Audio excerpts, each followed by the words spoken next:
Hi everyone.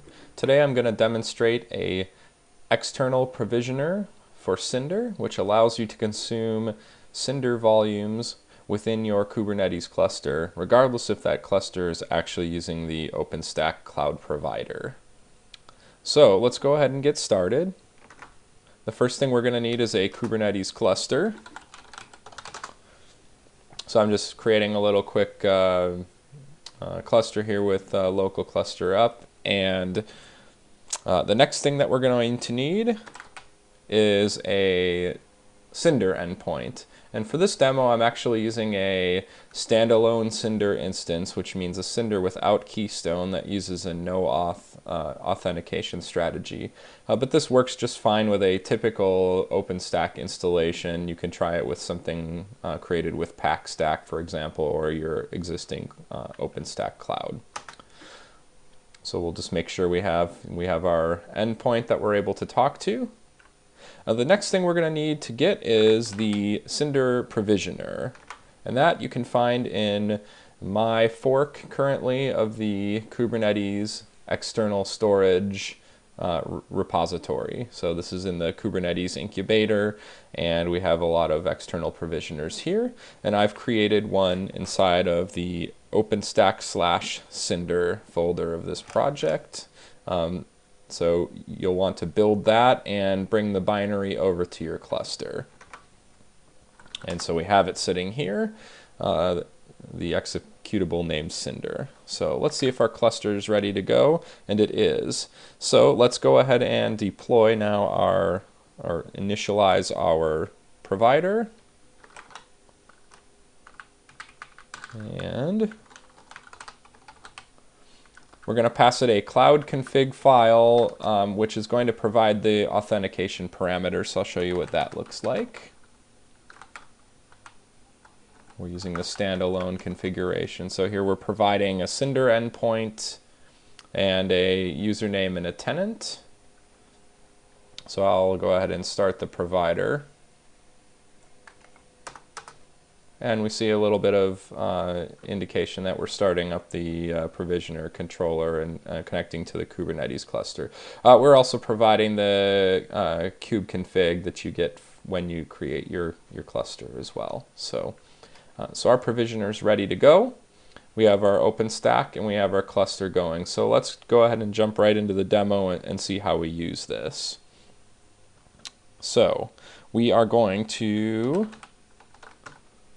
show you a few different YAML files that we're going to be adding, objects that we'll be adding to the cluster. The first thing are some storage classes. Now, a storage class in this case is basically a way of labeling a particular type of storage and also specifying that our external provisioner is going to service that storage.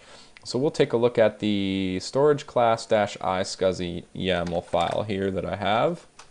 And here we can see we're defining a storage class, and its name is Cinder external iscsi, and we are indicating that we want our OpenStack Cinder bare metal provisioner to service it, and we've passed in a parameter here to the provisioner, which is going to say volumes that are in this storage class should request the Cinder volume type iscsi. So let's add this to the cluster.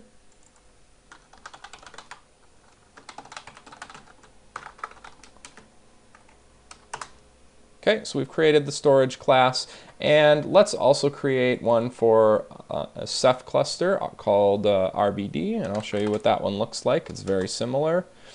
The only thing that you're going to find that's different here is the name. Now we have Cinder external Ceph is the name of this storage class, and we're going to pass in and say that we want the Ceph type of storage. So let's add this one to the cluster. Okay, so we have two storage classes. Now I just wanted to show you on the Cinder side. We're going to do a type list, and you'll see those volume types are configured in the cluster. We actually have another NFS type which we will not be using for the demo, and you can see it there. So let's go back to the demo. We have our storage classes. The next thing that we need to do is add a Ceph secret to the file, and this is basically just the cephx authentication key that's been configured by your ceph cluster for the access to that storage. So I'll show you what that looks like as well. Here it's just a secret. It's a we've given it a particular name. This name actually maps to the storage class name as well. So this is how we associate it, and then here's the key. So this is what will be needed for Kubernetes to actually attach to those RBD volumes later. So let's add this to the cluster as well.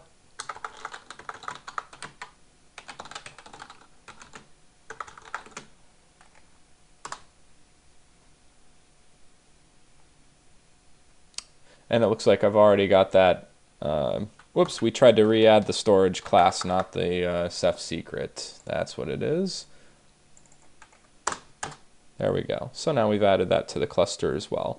So we have our storage classes and we have our secret. The next thing that we do is if we want to actually provision some storage, we need to create a PVC in the system, a persistent volume claim, to request some storage. So let's take a look at what one of those might look like. Here's a PVC to request a gigabyte of iSCSI storage. So we have it. It's got a name, test iSCSI. We are specifying the cinder external iSCSI storage class that we've added to the system, and we're asking for 1 gigabyte of storage. So let's go ahead and add this one to the cluster as well, and we can take a look at our provisioner finally doing some work for us.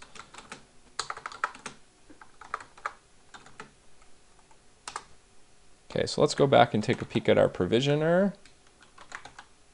So you can see some output here. The provisioner has been called, and it is creating the volume. And then it's also creating what it actually is doing is it creates the volume, then it contacts Cinder for the connection information, which you can see a little bit here with some CHAP credentials. And then it uses that to create a CHAP secret in the system, which I will show you in a moment here.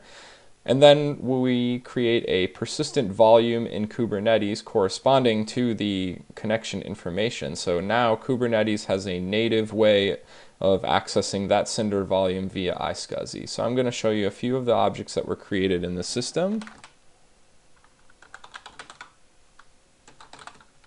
We want to check the secrets. So we have an iSCSI CHAP secret here that's been created, which is going to contain the CHAP credentials that were given to us by Cinder, and we still have that ceph secret sitting there. The other thing I wanted to look at is the PV. So now we have a PV that's been bound to the persistent claim test iSCSI, and it's 1 gigabyte in size. It's being managed by the Cinder external iSCSI provisioner.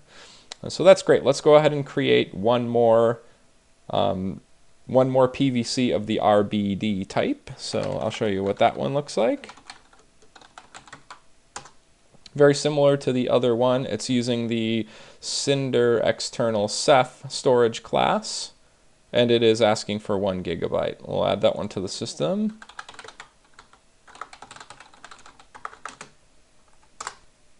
Okay, so that's been created. Let's take a peek at our provisioner and see if it's doing some more work for us. We can see on the bottom that we have created another volume in Cinder, and let's go ahead and take a look at those volumes next. We've then received some connection information for that, so we have a volume that was created in the volumes RBD pool with this particular ID, and we have some we know the ceph hosts that we're going to connect to, so everything that Kubernetes needs. Then we've created the PVC. So let's go and take a peek at Cinder and take a look at the volumes now. We should see 2 volumes there corresponding to the PVCs that were done. So we have some volumes in Cinder. Okay, so now we have some bound persistent volumes that are bound to the persistent volume claims that we added to the system, and those should all be ready to use by Kubernetes. So the way that we use those is we request access to the PVCs by name from within a pod. So let's take a look. I have a pod here that is going to use the storage. We can see that we have 2 volumes in this section here. The first one is called RBD, and it's bound to the persistent volume claim test RBD that we created earlier, and we have another one for iSCSI bound to test iSCSI. Those are both being mounted into the container at the paths /RBD and /iSCSI. So let's create this pod.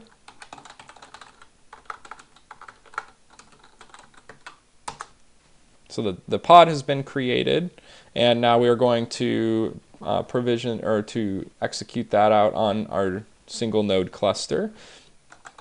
Let's see what kind of status we are in with that pod. Okay, so the pod is running. Now let's see what kind of mounts we have on the system. So we can see a few different mounts here. The first one is dev RBD0, and you'll see it twice because it's mounted once on the host and then it's bind mounted into the container itself. And the same here for dev SDA. This is the iSCSI mount. It's mounted mounted on the host and then bind mounted into the container. Okay, so let's take a look at, and this particular path I will note is not handled by the provisioner. This was done by Kubernetes via those native persistent volumes. Now the provisioner comes back into play when we remove the claims. So let's get rid of this pod.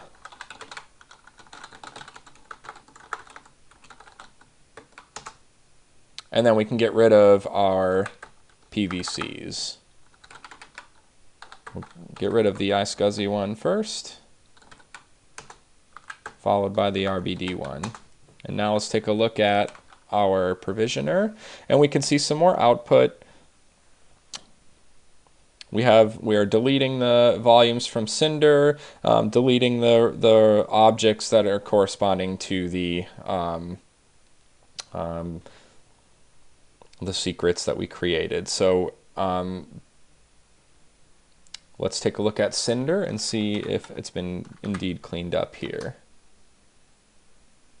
So we have one volume that's still in deleting state.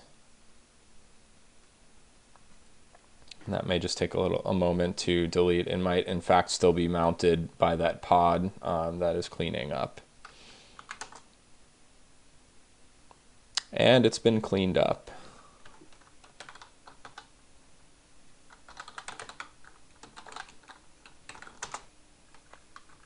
So we do not have any pods, no PVCs, and no PVs left. So that's the demo. This should work with any type of storage that's exporting, any cinder drivers that are exporting iSCSI connections or RBD connections, so Ceph as well. And we can add other types to it, and we'll be doing that in the future. So thanks, guys.